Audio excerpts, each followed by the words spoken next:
Your discipline builds your future. Welcome to Clartify. People looked at Michael and saw success.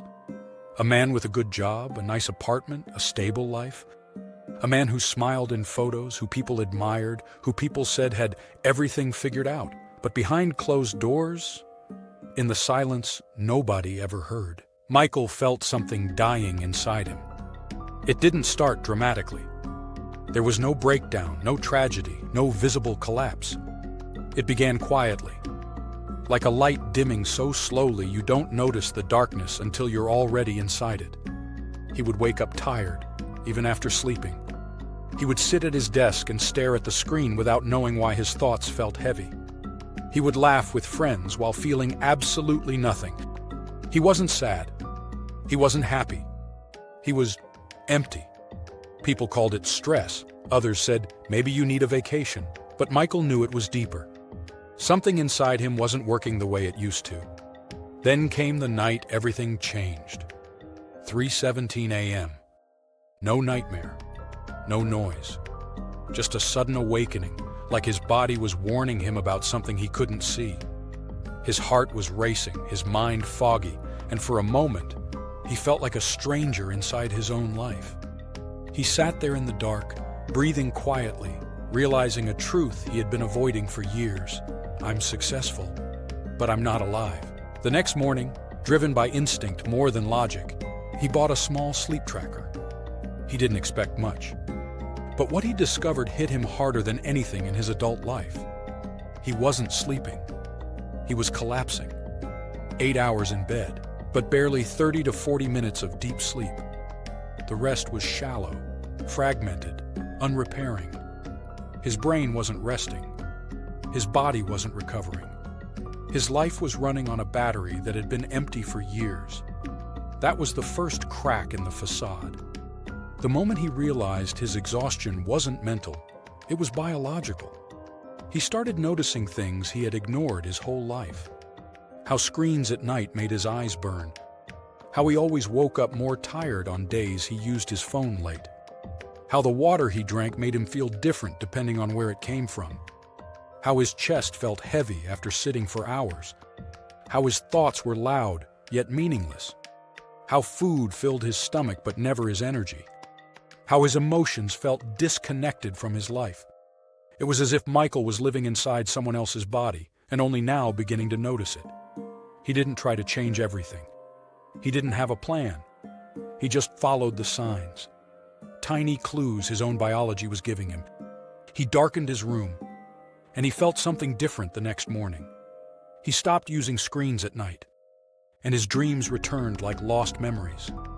He changed his water, and his digestion calmed like a storm finally ending. He stood up more, and his back loosened as if thanking him.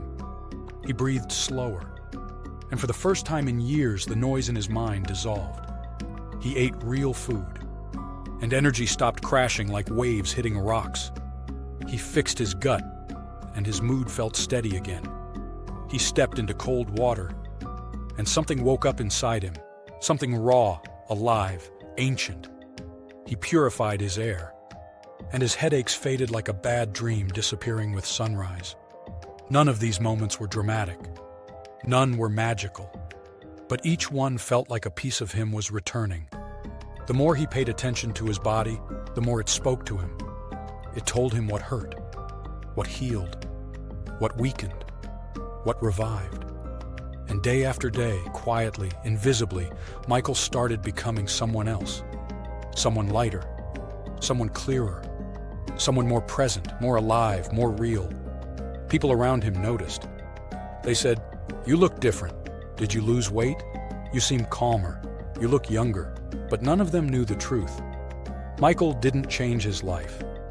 He changed the system that controls life, the biology that fuels energy, the chemistry that shapes emotion, the habits that sculpt identity, the environment that programs the mind. He wasn't chasing motivation. He was fixing the machine that creates it. And in the end, after months of quiet transformation, he understood the one truth that tied everything together. My life wasn't broken. I was simply disconnected from the body that was carrying it. Michael didn't become a new person. He became the person he was supposed to be before exhaustion buried him, before screens rewired him, before stress numbed him, before habits controlled him. He reconnected with himself. And when he did, everything that felt impossible began to feel natural. Everything that felt heavy became light. Everything that felt meaningless began to breathe again. The most surprising part of Michael's story is this: there was nothing special about him. No advantage, no talent, no luck, no secret. Just awareness, curiosity, and the courage to follow the signs his body was begging him to see. And if there's one message he wishes someone told him earlier, it's this: you don't need a new life. You just need to return to the one hidden beneath your habits. The life waiting inside you is still there, quiet, patient, alive, waiting for you to reconnect. Thank you for watching. If you're ready to upgrade your mind and build unshakable discipline, make sure to like, share, and subscribe. More powerful lessons are coming. Stay disciplined, stay clarify.